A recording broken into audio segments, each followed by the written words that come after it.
નમસ્કાર મિત્રો, પ્રકરણ 4 રાસાયણિક બંધન અને અણુરચના અથવા આણ્વીય રચના એના અંગે હવે આપણે ચર્ચા કરવા જઈ રહ્યા છીએ. મિત્રો, આ પ્રકરણની અંદર રાસાયણિક બંધન અંગે આપણે અભ્યાસ કરવાનો છે. સાથે સાથે આણ્વીય રચનાઓ જે છે એટલે કે અણુ બંધારણો જે છે એના અંગે પણ આની અંદર આપણે ચર્ચા કરીશું. દર વખતેની જેમ ફરીથી કહી દઉં, બધાએ ટેક્સ્ટ બુક ફરજિયાત તૈયાર કરવી. ટેક્સ્ટ બુક તૈયાર કરશો તો જ આપણને ખ્યાલ આવશે, બાકી આપણને આમાં કંઈ ખ્યાલ આવે નહીં. બરાબર છે? આપણે શરૂઆત થોડીક પ્રાથમિક ચર્ચાઓથી કરીએ, ધીમે ધીમે આપણા ટોપિક તરફ જશું. તો મિત્રો, તમે જાણો છો એ પ્રમાણે કે ભાઈ વૈજ્ઞાનિકો જે છે એ જ્યારે પણ અભ્યાસ કરતા હોય ત્યારે માત્ર એકલ પરમાણુનો અભ્યાસ ન કરે. બરાબર છે? એટલે વૈજ્ઞાનિકો માટે એકલ પરમાણુ એટલે તમને ખ્યાલ છે કે જેમાં માત્ર એક જ પરમાણુ આવેલો હોય અને આપણે એકલ પરમાણુ તરીકે લઈએ. બરાબર? તો વૈજ્ઞાનિકો આવા એકલ પરમાણુનો અભ્યાસ ન કરી શકે, પરંતુ પરમાણુ સમૂહનો અભ્યાસ કરે. બરાબર છે? એટલે વાસ્તવમાં પરમાણુ સમૂહ જે છે એને આપણે દ્રવ્ય તરીકે ઓળખીએ. હવે આ દ્રવ્ય જે છે એના સંદર્ભમાં આપ જાણો છો કે તત્વ અથવા સંયોજન સ્વરૂપે અણુઓ રહેલા હોય. તત્વ એટલે હું એમ કહેવા માંગુ છું કે ભાઈ O2 છે, N2 છે, P4 છે કે S8 છે. અહીંયા મિત્રો જુઓ, ઓક્સિજનમાં બંને ઘટકો ઓક્સિજન પરમાણુ ધરાવે છે O2 માં, નાઇટ્રોજનમાં બંને નાઇટ્રોજન પરમાણુ છે, P4 માં 4 ફોસ્ફરસ પરમાણુ જે છે એ એકબીજા સાથે સંકળાયેલા છે. અને S8 જે છે એમાં પણ સલ્ફર ઘટકો જે છે એ એકબીજા સાથે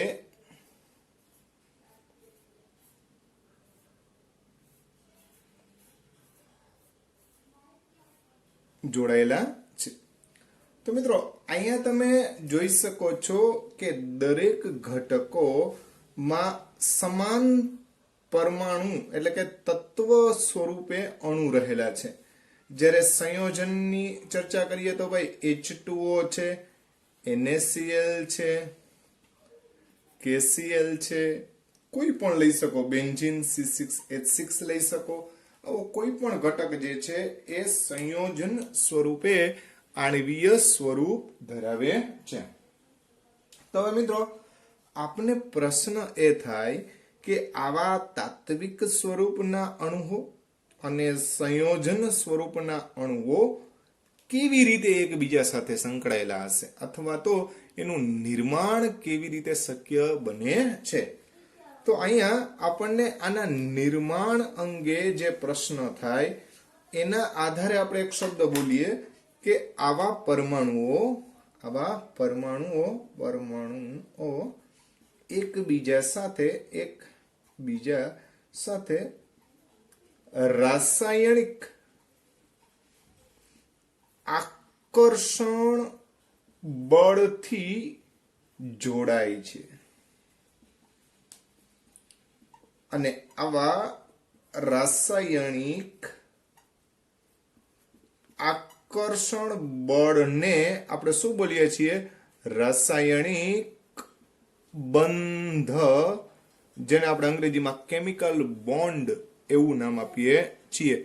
તો રાસાયણિક બંધ અથવા રાસાયણિક બંધન એવું આપણે એને નામ આપીએ છીએ, જેના અંગે આપણે આ પ્રકરણની અંદર ચર્ચા કરવી છે. હવે મિત્રો, પ્રશ્ન એ થાય આપણને કે રાસાયણિક બંધ જે છે એ આપણે બનાવવો કઈ રીતે? રાસાયણિક બંધ બનાવવો કઈ રીતે, અથવા શા માટે આવું થાય?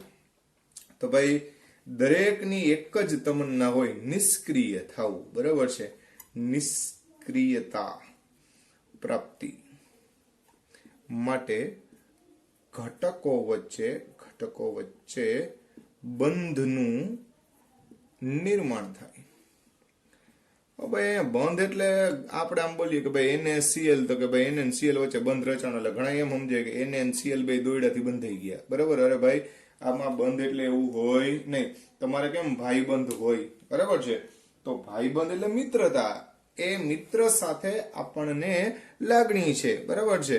એટલા માટે થઈને આ પ્રકારની વાત કરીએ છીએ. અહીંયા આકર્ષણ છે એક પ્રકારનું, એમ કહી શકાય.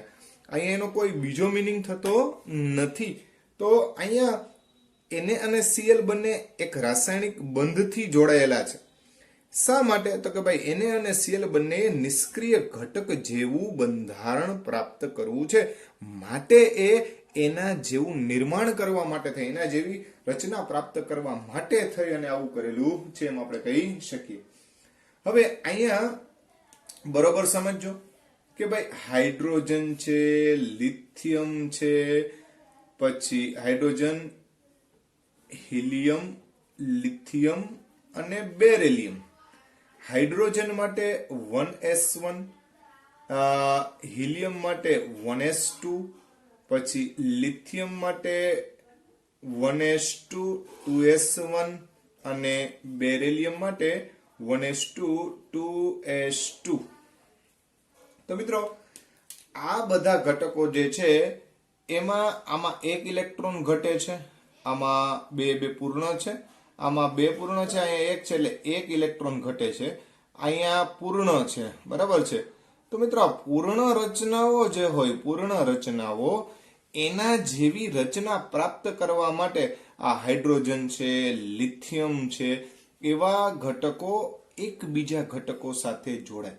અહીંયા બાહ્યતમ કક્ષામાં બે ઇલેક્ટ્રોન પૂર્ણ કરવા છે, જેને ડુપ્લેટ કહેવામાં આવે. શું કહેવામાં આવે? ડુપ્લેટ. એટલે આ શબ્દ યાદમાં રાખજો કે ભાઈ ડુપ્લેટ એટલે શું? તો બહુ સિમ્પલ વાત. જો પરમાણુ સ્થિરતા માટે બાહ્ય કક્ષામાં બે ઇલેક્ટ્રોન એટલે કે હિલિયમ જેવી ઇલેક્ટ્રોન રચના પ્રાપ્ત કરે તો એને ડુપ્લેટ કહેવાય, બરાબર છે? એટલે ડુપ્લેટ એટલે કેના જેવી ઇલેક્ટ્રોન રચના પ્રાપ્ત કરવાની વાત ચાલે છે?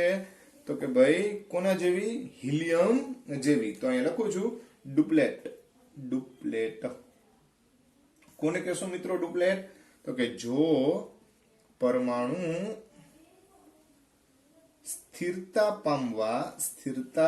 પામવા માટે હિલિયમ એટલે કે 1s2 જેવી, બરાબર છે, અથવા ખરેખર બાહ્યતમ કક્ષામાં બે ઇલેક્ટ્રોન જે છે એના જેવી ઇલેક્ટ્રોન રચના પ્રાપ્ત કરે તો તેને ડુપ્લેટ કહેવાય, બરાબર છે? તો એવી ઇલેક્ટ્રોન રચના જે છે ને આપણે શબ્દ બોલશું ડુપ્લેટ. અને બીજો શબ્દ છે ઓક્ટેટ. ઓક્ટેટ. ઓક્ટેટમાં હવે બધાને ખબર પડી ગઈ હશે ભાઈ ઓક્ટેટ કોને કહેવાય? તો કે જે તત્વો બાહ્યતમ કક્ષામાં 8 ઇલેક્ટ્રોન પ્રાપ્ત કરે. કેટલા ઇલેક્ટ્રોન? 8 ઇલેક્ટ્રોન, બરાબર છે? એટલે નિષ્ક્રિય વાયુ જેવી ઇલેક્ટ્રોન રચના માટે બાહ્યતમ કક્ષા અથવા સંયોજકતા કક્ષામાં 8 ઇલેક્ટ્રોન ની ગોઠવણી જોવા મળે, ગોઠવણી, તો તેને ઓક્ટેટ કહેવાય. ઓક્ટેટ. તો મિત્રો સામાન્ય રીતે કાં તો ડુપ્લેટ પ્રાપ્ત કરે અથવા ઓક્ટેટ પ્રાપ્ત કરે, જેથી કરી અને જે તે ઘટક સ્થાયી બની જાય. જેમ કે સોડિયમ ઘટક જે છે પરમાણુ ક્રમાંક 11 છે, એટલે આપણે 2 8 અને 1 આ સામાન્ય ઇલેક્ટ્રોન રચના લખી. ક્લોરીન પરમાણુ 17 છે, 2 8 અને 7 આવું લખ્યું, બરાબર છે? હા મિત્રો તમને ખ્યાલ છે કે ભાઈ અહીંયા એક ઇલેક્ટ્રોન જે છે એ આની બાહ્યતમ કક્ષામાં છે, આમાં 7 ઇલેક્ટ્રોન આની બાહ્યતમ કક્ષામાં છે. જો આ 7 ઇલેક્ટ્રોન આને મળે તો અષ્ટક પૂરું થાય. આને એક મળે તો અષ્ટક પૂરું થાય, બરાબર છે.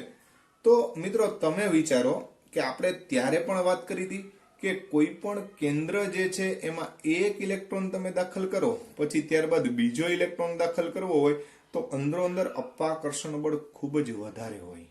તો સ્વાભાવિક વસ્તુ છે કે સોડિયમમાં તમે 7 ઇલેક્ટ્રોન દાખલ કરવો એ બહુ સરળ વાત નથી, બરાબર છે.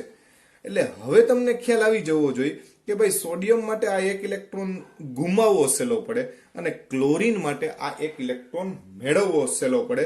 એટલે સોડિયમ જ્યારે +1 બને એટલે કે એક ઇલેક્ટ્રોન ઈ ગુમાવી નાખે ત્યારે એની બાહ્યતમ કક્ષાની ઇલેક્ટ્રોન રચના ઓક્ટેટ પ્રાપ્ત કરીએ. આ જ રીતના ક્લોરીન જે છે એ જ્યારે એક ઇલેક્ટ્રોન મેળવે એટલે Cl-1 બને ત્યારે 288 એટલે જે એની ઓક્ટેટ રચના તરીકે આપણે વર્ણવીએ છીએ. આ બંને ઘટકો જે છે એની રચના જે છે એ હવે ઓક્ટેટને અનુરૂપ એટલે કે નિષ્ક્રિય ઘટકો જેવી થઈ ગઈ છે. માટે આ બંને નિષ્ક્રિયતા પામવા માટે Na માંથી Na+, Cl માંથી Cl-1 નું નિર્માણ કરે. અને હવે કુલંબિક આકર્ષણ બળ અથવા વીજભારીય તટસ્થતા માટે આ બંને ઘટકો એકબીજા સાથે રાસાયણિક આકર્ષણથી જોડાયેલા રહે. હંમેશા ધન વીજભારિત કણ ઋણ વીજભારિત ને અને ઋણ વીજભારિત કણ ધન વીજભારિત કણને આકર્ષિત કરે. આ સામાન્ય ઘટનાઓ છે બધી, બરાબર છે. તો આવી રીતે તમે અહીંયા આ સમજૂતી મેળવી શકો કે ભાઈ અહીંયા જે કંઈ પણ ઘટના જોવા મળી એ કોને અનુરૂપ જોવા મળી, તો કે એક તો નિષ્ક્રિયતાને અનુરૂપ અને બીજું જે છે એ રાસાયણિક આકર્ષણને અનુરૂપ આપણા સંયોજન જે છે એનું નિર્માણ થતું તમે જોવો છો. હા મિત્રો, અહીંયા આપણે જુદા જુદા રાસાયણિક બંધ જે છે એની ચર્ચા આવે. તો એમાં રાસાયણિક બંધની અંદર સૌપ્રથમ આપણે રાસાયણિક બંધની વાત કરવા જાય, રાસાયણિક બંધ તો એના માટે થઈ અને પેલા આપણે ઇલેક્ટ્રોવેલન્ટ એવો શબ્દ કહીએ કે ભાઈ જુદા જુદા રાસાયણિક બંધ બની શકે. એમાં આપણે ઇલેક્ટ્રોવેલન્ટ, બરાબર છે, જેને તમે આયોનિક બંધ અને ગુજરાતીમાં ભાઈ આને કહેવામાં આવે વિદ્યુત સંયોજક બંધ એવો શબ્દ પણ બોલાય. એટલે ઇલેક્ટ્રોવેલન્ટ બોન્ડ અથવા તો આયોનિક બોન્ડ અથવા આયોનિક બંધ એવો શબ્દ બોલાય. પછી બીજો શબ્દ આવે છે સહસંયોજક બંધ અથવા જેને આપણે બોલીએ છીએ કે કોવેલન્ટ બોન્ડ. કેવો બોન્ડ કહીએ છીએ? કોવેલન્ટ બોન્ડ. અને ત્રીજો શબ્દ આવે છે સવર્ગ સહસંયોજક બંધ. સવર્ગ સહસંયોજક બંધ, બરાબર છે, જે છે કોઓર્ડિનેટિંગ કોવેલન્ટ બોન્ડ. આ ખાલી કોવેલન્ટ બોન્ડ છે, આ કોઓર્ડિનેટિંગ કોવેલન્ટ બોન્ડ છે, સવર્ગ સહસંયોજક બંધ છે. તો મિત્રો અહીંયા આપણે આવા જુદા જુદા રાસાયણિક બંધો જે છે એના અંગેની ચર્ચા આવે છે, બરાબર છે. એમાં સૌપ્રથમ આપણે આયોનિક બંધ જે છે એની જે કંઈ પણ માહિતીઓ છે એના વિશે આપણે ચર્ચા કરશું. તો આજે આપણે આયોનિક બંધ જે છે એના અંગે ચર્ચા કરીએ. તો ભાઈ આયોનિક બંધ એની શરૂઆત આપણે સામાન્ય ચર્ચાથી ચાલુ કરીએ. આપણે આયોનિક બંધ જેને આપણે કીધું એ પ્રમાણે તો કે ભાઈ આને ઇલેક્ટ્રોવેલન્ટ બોન્ડ અથવા વિદ્યુત સંયોજક બંધ એના તરીકે ઓળખીએ છીએ. તો મિત્રો અહીંયા જે કંઈ પણ જુદા જુદા અભિગમ આવ્યા એ અભિગમ વિશે આપણે કંઈ ચર્ચા કરવા માંગતા નથી. મેં તમને પહેલા જ શરૂઆતમાં કીધું કે ભાઈ ટેક્સ્ટ બુક બધાએ રિફર કરવાની જ છે, જેની અંદર બધી માહિતી આપી છે ઓલરેડી, બરાબર છે. પણ આપણે મહત્વની જે બાબતો જે છે એની ચર્ચા કરશું. તો આયોનિક બંધ કોને ગણવા મિત્રો? તો કે ભાઈ આયોનિક બંધ એટલે જે બે ઘટકો અથવા જે બે પરમાણુઓ જે છે એના વચ્ચે ઇલેક્ટ્રોનની આપલે વડે નિર્માણ પામતા રાસાયણિક બંધને શું કહેવામાં આવે મિત્રો? તો કે એવા રાસાયણિક બંધને આપણે આયોનિક બંધ તરીકે ઓળખીએ છીએ. તો ભાઈ અહીંયા આયોનિક બંધ એટલે બીજું કાંઈ નહીં, અહીંયા આયોનિક બંધ એટલે વાસ્તવમાં ઇલેક્ટ્રોનની આપલે વડે, એટલે કે એક ઘટક ઇલેક્ટ્રોન ગુમાવે છે અને બીજો ઘટક ઇલેક્ટ્રોન પ્રાપ્ત કરે છે. આ સરળ ભાષામાં આપણે વાત કરીએ છીએ, બરાબર છે. હવે મિત્રો અહીંયા એક શબ્દ આવે વિદ્યુત સંયોજકતા. વિદ્યુત સંયોજકતા આ ખરેખર સંયોજકતા જ છે, પણ આપણે શબ્દ વિદ્યુત સંયોજકતા બોલીએ છીએ. કોઈ પણ તત્વ વડે મેળવેલ અથવા ગુમાવેલ ઇલેક્ટ્રોનની સંખ્યા ને શું કહેવામાં આવે? તો કે ભાઈ વિદ્યુત સંયોજકતા. હા, આપણે એમ કહી શકીએ કે ભાઈ સોડિયમ જે છે એમાંથી Na+1 બને, એટલે એક ઇલેક્ટ્રોન ગુમાવ્યો. તો અહીંયા કેટલા ઇલેક્ટ્રોન ગુમાવ્યા? એક. તો એની વિદ્યુત સંયોજકતા આપણે કહીએ છીએ +1 અથવા 1 એવો શબ્દ એને બોલાય. ખ્યાલ આવે છે? તો આ રીતે આપણે એની વિદ્યુત સંયોજકતા દર્શાવી શકીએ. હવે આયોનિક બંધ બનવા માટેની જરૂરિયાત કહીએ અથવા પરિબળો, એના અંગે આપણે પહેલા ચર્ચા કરીએ. તો ભાઈ આયોનિક બંધના નિર્માણ માટેના પરિબળો, બરાબર છે. તો આયોનિક બંધ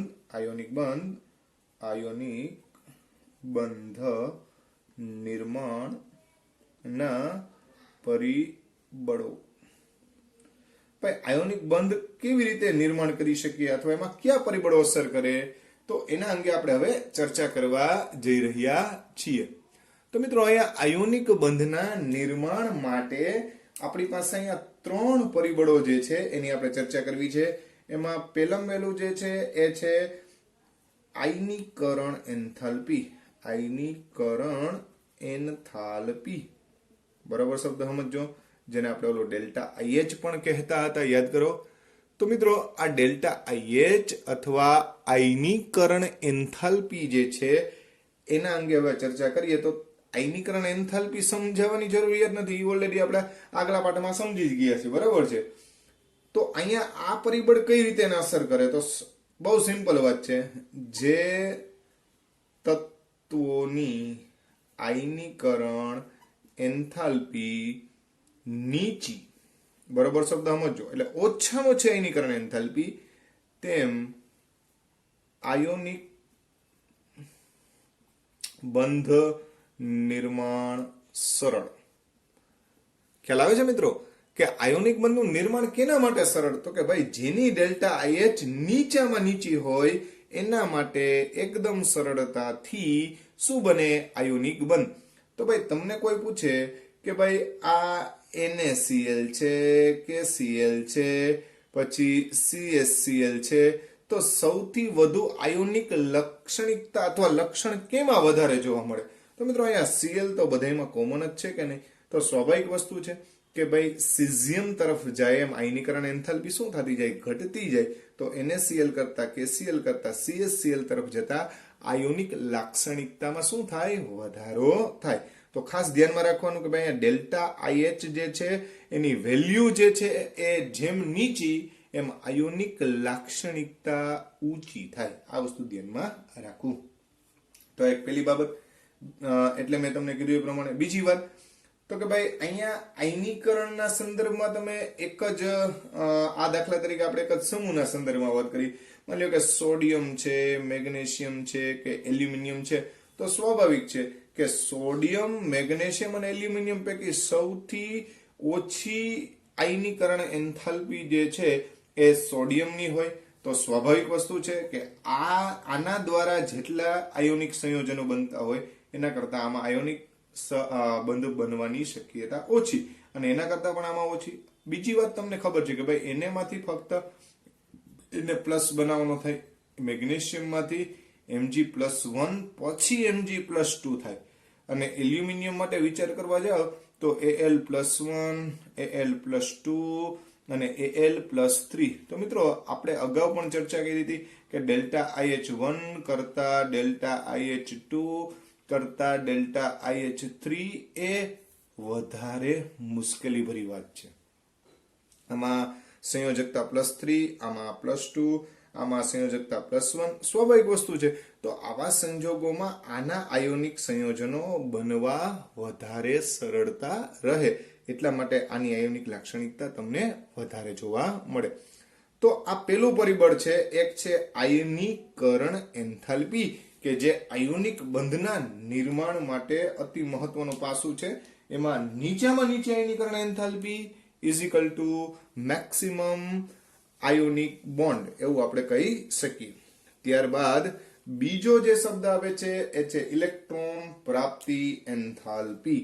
બીજો શબ્દ આવ્યો ઇલેક્ટ્રોન પ્રાપ્તિ એન્થાલ્પી.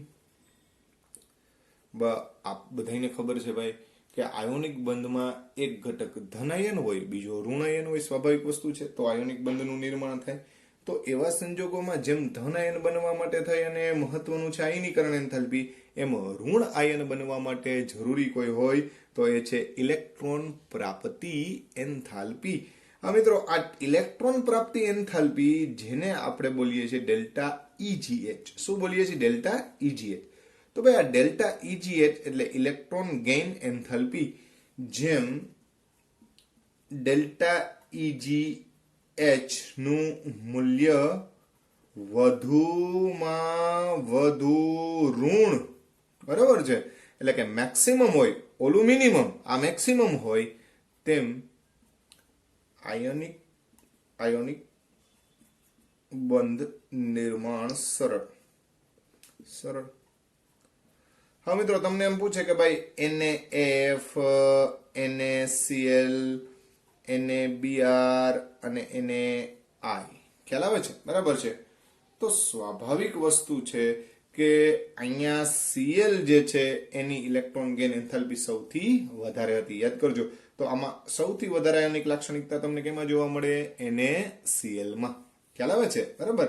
તો આવી રીતે કોઈ પણ ઘટક જે છે એની ઇલેક્ટ્રોન ગેઇન એન્થાલ્પી ઉપરથી પણ તમે નક્કી કરી શકો કે જેમ વધુમાં વધુ ઋણ હોય, આપણે ઇલેક્ટ્રોન ગેઇન એન્થાલ્પી આગલા ચેપ્ટરની અંદર બહુ સારી રીતે સમજ્યા છે, એ જ વસ્તુને અનુરૂપ તમારે અહીંયા જવાબ લેવાનો થાય. તો આ રીતે ધ્યાનમાં રાખવું. બીજું કે Cl હોય, ઓક્સિજન હોય અને નાઇટ્રોજન હોય, સ્વાભાવિક વસ્તુ છે. તમને કોઈ પૂછે કે Cl-1, O-2, N-3, તો અહીંયા પણ તમને ખ્યાલ છે કે ભાઈ ક્લોરીન જે છે, ઓક્સિજન અને નાઇટ્રોજન પૈકી ક્લોરીનની ઇલેક્ટ્રોન ગેઇન એન્થાલ્પી વધારે હોય. બીજું ત્યાં આપણે એવી પણ વાત કરી હતી કે Cl માંથી Cl-1 બને, ઓક્સિજનમાં O-1 બન્યા પછી O-2 જ્યારે બને ત્યારે યાદ કરજો, પેલા ઇલેક્ટ્રોન ડેલ્ટા EGH જે છે એ ઋણ હોય, પણ પછી નવો દાખલ થનાર ઇલેક્ટ્રોન અપાકર્ષણ બળના કારણે આનું મૂલ્ય જે છે એ ધન કરી નાખે. બરાબર છે. તો આવા સંજોગોમાં આવા ઘટકો સાથે આયોનિક બંધનું નિર્માણ સરળ હોતું નથી. બરાબર છે. એટલે ધ્યાનમાં રાખવું મિત્રો કે આ પ્રકારની ઘટનાઓમાં પણ સૌથી સરળતા કોની સાથે રહેલી છે? એક સંયોજકતા ધરાવતા ઘટક હોય એ માટે સરળ રહે.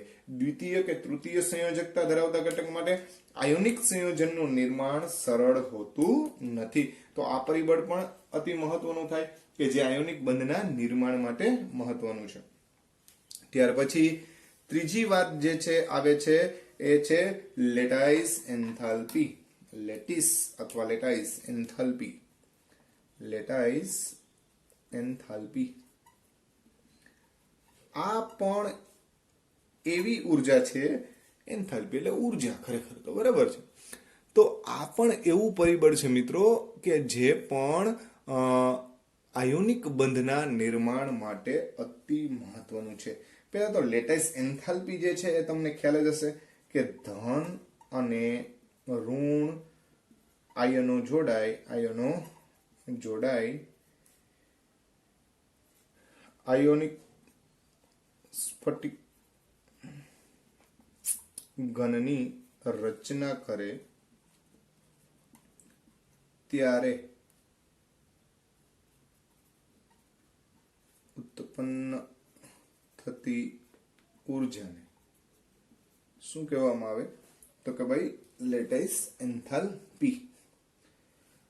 તો અહીંયા ધન અને ઋણ આયન એકબીજા સાથે જોડાશે ત્યારે જે ઘટકો મહત્તમ ઉર્જા ઉત્પન્ન કરે, એટલે જે આયોનિક સંયોજનની લેટાઇસ એન્થાલ્પી મહત્તમ તેમ તેની સ્થિરતા વધુ. ખ્યાલ આવે છે મિત્રો? જેમ ઉર્જા મહત્તમમાં મહત્તમ ઉત્પન્ન થાય, બરાબર છે, એમ એની સ્થિરતા વધે. એનો મતલબ એમ થયો કે ભાઈ લેટાઇસ એન્થાલ્પી જે છે એ પણ સ્થિરતા માટે અતિ મહત્વનું છે. બીજી વાત કે ભાઈ આ લેટાઇસ એન્થાલ્પી જે છે ને મિત્રો, એને પાછા બે પરિબળો અસર કરે છે. એ બે પરિબળો પૈકી એક પરિબળ જે છે એ છે વીજભાર, બરાબર છે. એક પરિબળ છે વીજભાર કે જે લેટાઇસ એન્થાલ્પીને અસર કરશે. કોને અસર કરશે? Lattice enthalpy. જો બરોબર સમજો, લેટાઇસ એન્થાલ્પી માટે થઈને વાત કરીએ છીએ. જો આયન પરનો ધન વીજભાર વધે તો શું થાય? તો લેટાઇસ એન્થાલ્પી વધે. વાસ્તવિક વસ્તુ છે કે ભાઈ જેમ આયન ઉપરનો વીજભાર વધે, ખરેખર જોવા જાવ તો, એમ લેટાઇસ એન્થાલ્પીમાં વધારો તમને અહીંયા જોવા મળશે. કઈ રીતે મિત્રો? તો એ પણ આપણે જરાક ધ્યાનમાં લઈએ, બરાબર છે. તો ભાઈ અહીંયા આપણે વાત કરતા હતા કે લેટાઇસ એન્થાલ્પીને આ વીજભાર અસર કરે. દાખલા તરીકે હું તમને એમ કહું કે સોડિયમ સાથેનો ક્લોરાઇડ લઈએ અને ભાઈ મેગ્નેશિયમ સાથેનો ક્લોરાઇડ લઈએ. મિત્રો સોડિયમમાં Na+1 છે, મેગ્નેશિયમમાં Mg+2 છે, બરાબર, ધ્યાન રાખજો, બરાબર. તો સ્વાભાવિક વસ્તુ છે કે MgCl2 ની લેટાઇસ એન્થાલ્પી NaCl કરતા વધારે સક્રિય હોય, એટલે કે વધારે હોય, એટલે લેટાઇસ એન્થાલ્પી ની વાત ચાલે છે, ખાસ ધ્યાનમાં રાખજો. તો ભાઈ MgCl2 જે છે એ વધારે લેટાઇસ એન્થાલ્પી ધરાવે, બરાબર. તો આની લેટાઇસ એન્થાલ્પી વધુ છે, NaCl ની એની સાપેક્ષમાં ઓછી છે. જેમ કે આનું મૂલ્ય -758 કિલોજૂલ પ્રતિ મોલ જેટલું છે, તો આનું મૂલ્ય છે -2254 કિલોજૂલ પ્રતિ મોલ. આ આંકડા હંમેશા પ્રતિ મોલ ના હોય, આ વસ્તુ ખાસ ધ્યાનમાં રાખવાની, બરાબર છે. તો અહીંયા વીજભાર એ એવું પરિબળ છે કે જેમ વીજભાર ઊંચો એમ શું થાય? તો કે ભાઈ લેટાઇસ એન્થાલ્પીમાં વધારો થાય, બરાબર છે. સાથે સાથે બીજું પરિબળ કદ છે, બરાબર. તો ભાઈ કદ જે છે એ પણ એવું પરિબળ છે કે જે કેના ઉપર અસર કરે? લેટાઇસ એન્થાલ્પી ઉપર. તો કદ, એના વિશે પણ આપણે ચર્ચા કરી લઈએ. કદ કઈ રીતે અસર કરે છે એ પણ આપણે જોઈએ. તો આયનો જે છે એનું કદ જેમ નાનું, જેમ આયનોનું કદ શું થાય? નાનું, તેમ લેટાઇસ એન્થાલ્પી વધુ, બરાબર, આકર્ષણ બળની માત્રા વધી જાય. દાખલા તરીકે તમને કહે કે ભાઈ NaCl અને NaBr. તો મિત્રો જોવો જી ભાઈ, અહીંયા Br છે, અહીંયા કોણ છે? Cl છે. તો સ્વાભાવિક વસ્તુ છે કે NaCl અને NaBr ના સંદર્ભમાં વિચારવા જાઓ તો Cl અને Br માં NaCl જે છે એની લેટાઇસ એન્થાલ્પી વધુ હોય, કોના કરતા? તો કે ભાઈ NaBr કરતા. તો આ વસ્તુ ધ્યાનમાં રાખજો. તો ભાઈ અહીંયા જુદી જુદી ત્રણ ઘટનાઓ એને ધ્યાનમાં લીધી. એક ડેલ્ટા IH ને આપણે ધ્યાનમાં લીધી, એક ડેલ્ટા EGH ને આપણે ધ્યાનમાં લીધી, અને ત્રીજી જે છે એ આપણે ડેલ્ટા UH કહી શકીએ, એટલે લેટાઇસ એન્થાલ્પી. આ ત્રણેય ઘટનાઓને આપણે ધ્યાનમાં લીધી. તો મિત્રો આ ત્રણેય પરિબળ એવા છે કે જેનું સમન્વય થઈ, જો શબ્દ બરાબર સમજજો, બરાબર છે, કોઈ એક પરિબળ ન હોય, બરાબર છે. હા, ક્યારેક એવું થતું હોય કે એક પરિબળ મહત્તમ હોય તો એ બીજા માટે વિરોધ રૂપ હોય, એવું પણ બને, બરાબર છે. તો આ ત્રણેયનું સમન્વય થઈ અને આયોનિક બંધ જે છે એના નિર્માણની ઘટના થતી હોય. એટલે ટૂંકમાં લખવું હોય, તો એક ધ્યાનમાં રાખજો કે આ ડેલ્ટા UH અને ડેલ્ટા EGH આ બંનેના મૂલ્યનો સરવાળો હંમેશા ડેલ્ટા IH કરતા વધુ હોવો જોઈએ. એટલે કે આયનીકરણ એન્થાલ્પી જે છે એના કરતા જો આ બંનેનો સરવાળો મહત્તમ હોય તો તેઓ આયોનિક સંયોજન વધુ સ્થાયી બને. ખાસ ધ્યાનમાં રાખજો, બરાબર. આ બંને પ્રાપ્ત થતી એન્થાલ્પી છે, આમાં આપણે ઉર્જા આપવી પડે. એનો અર્થ એમ થયો કે આપણે જે ઉર્જા આપીએ એના કરતા ઝાઝી ઉર્જા ઉત્પન્ન થતી હોય, એના જેવું છે કે જેટલા પૈસા નાખો એના કરતા વધારે ઉત્પન્ન થતા હોય તો એ ધંધો સ્થિર કહેવાય. આ એના જેવી વાત છે મિત્રો, બરાબર છે. અહીંયા પણ એ જ વાત થઈ કે ડેલ્ટા IH કરતા ડેલ્ટા UH અને ડેલ્ટા EGH જે છે એની વેલ્યુ, એટલે આ બંનેનો સરવાળો જે છે એ આના કરતા મહત્તમ હોવો જોઈએ, તો એવું સંયોજન એટલે આયોનિક સંયોજન સ્થાયી બને. તો મિત્રો અહીંયા આપણે આયોનિક સંયોજન જે છે એના સંદર્ભમાં આ જે કંઈ પણ ચર્ચાઓ હતી એની રજૂઆત કરેલી છે. નેક્સ્ટ લેક્ચરની અંદર ફરીથી પાછી આયોનિક સંયોજન જે છે એના અંગેની એની લાક્ષણિકતાઓ જે છે એની ચર્ચા કરશું અને પછી બીજા મુદ્દાઓની આપણે ચર્ચા કરીશું.